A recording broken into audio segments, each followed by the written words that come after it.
নমস্কাৰ, পুনৰবাৰ আপোনালোকক মোৰ চেনেললৈ স্বাগতম জনাইছোঁ আৰু আজি লৈ আহিছোঁ এটা ৰেচিপি আৰু মই বইল মাছ বনাই খাম আৰু তাকে দেখাইছোঁ।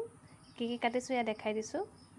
মই অলপমান ভেদাইলতাৰ লগত বনাব লৈছোঁ। ভেদাইলতাখিনি মই ধুনীয়াকৈ পেষ্ট কৰি লৈছোঁ আৰু এয়া বইল আলু, বিলাহী, ৰচুন, পিঁয়াজ আৰু আদা আৰু অকণমান জলকীয়া আৰু এয়া এডোখৰে বনাম যিহেতু মই খাম অকল, মায়ে খাই বেয়া পায়।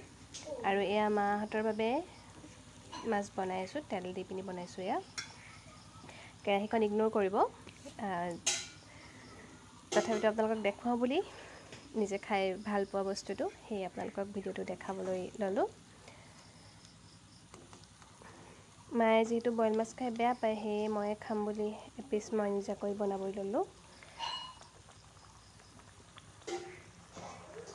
প্ৰথমতে মই মাছডোখৰ নিমখ আৰু পানী দি অলপমান বইল কৰি ল'লোঁ আৰু মাছডোখৰত বহুত অলপ তেল আছে।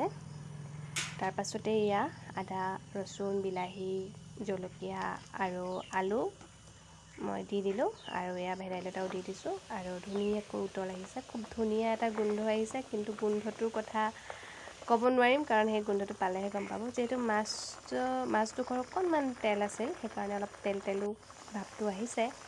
তেতিয়া খাবলৈ বহুত বেছি টেষ্টি হৈছে। আপোনালোকেও বনাই খাব পাৰে। মই যিহেতু খাই ভাল পাওঁ ভেদাইলতাৰ সৈতে, সেয়ে আপোনালোকক আজি এই ৰেচিপিটো দেখালোঁ। ধন্যবাদ। ভাল লাগিলে লাইক, কমেণ্ট, শ্বেয়াৰ আৰু ছাবস্ক্ৰাইব কৰিবলৈ নাপাহৰিব।